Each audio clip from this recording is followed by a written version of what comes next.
La première vague, ça a été un bouleversement terrible et totalement inattendu, c'est-à-dire que du jour au lendemain, il a fallu interrompre 90% de notre activité parce que on s'est vraiment réduit pendant cette période-là l'activité qui était strictement indispensable.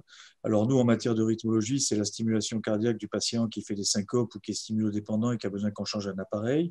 C'est l'ablation d'un patient qui fait des arythmies menaçantes à très court terme et pour lesquelles on n'a aucune solution thérapeutique autre que l'ablation. C'est le patient qui a un défibrillateur qui dysfonctionne ou qui doit être changé alors qu'il est menacé et qu'il est à très haut risque.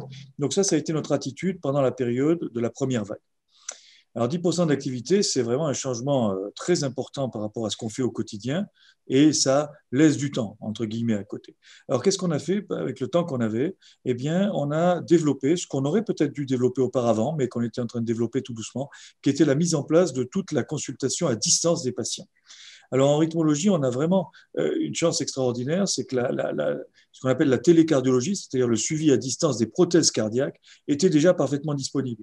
Il avait en plus un cadre légal, il avait un remboursement, donc il était assez facile de le développer un peu plus. Et c'est ce qu'on a fait. C'est-à-dire qu'au lieu de le limiter, comme on le faisait par exemple dans un service comme le mien, aux patients porteurs d'un défibrillateur ou à ceux qui étaient porteurs d'un stimulateur mais qui étaient uniquement les stimulodépendants, eh bien on a élargi. Et on s'est retrouvé après finalement cette première vague qui a duré un bon mois, un mois et demi finalement, d'activité tout à fait modifiée, on s'est retrouvé avec une montée en charge progressive de notre activité de téléconsultation et de télécardiologie qui fait qu'actuellement, il y a près de 80% des patients qui sont suivis dans le service avec ce type de suivi-là, pour les patients porteurs de prothèses. En même temps, et ça c'était vraiment sur injonction de notre direction hospitalière, on a développé la téléconsultation médicale, tout à fait conventionnelle pour les consultations cliniques. Alors là, effectivement, il y a de la technologie. Est-ce qu'on utilise la caméra? Est-ce qu'on utilise le téléphone? En cardiologie, c'est assez simple. Le téléphone est quelque chose qui est suffisant. Donc, on l'a bien développé aussi. Et voilà, on pourrait penser qu'aujourd'hui, allez, 50% de nos patients, évidemment les patients que l'on connaît déjà, peuvent être téléconsultés, ce qui est quand même une réelle innovation. Donc je dirais que vraiment, cette première vague Covid, elle nous a énormément pénalisé sur l'activité interventionnelle, mais elle a permis de développer à côté des choses nouvelles. Alors, la deuxième vague, c'est différent. La deuxième vague, quand elle arrive, on y est un tout petit peu plus préparé, hein, parce qu'elle est attendue, parce qu'on a un peu l'expérience de la première vague. On a des injonctions des ARS et des injonctions de nos directions hospitalières d'essayer de maintenir le plus possible une activité telle qu'elle doit être maintenue. Et je dois dire qu'on a réussi à maintenir de l'activité. Et il y a eu un programme de bloc qui a été réduit parce que les patients ne voulaient pas venir ou parce qu'on ne souhaitait pas faire venir des patients trop précaires. Mais ce programme de bloc, il a été modérément réduit.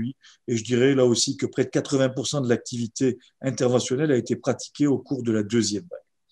À côté de ça, on avait déjà la préparation à notre activité de téléconsultation et de télécardiologie. Donc, ça a fonctionné à peu près correctement.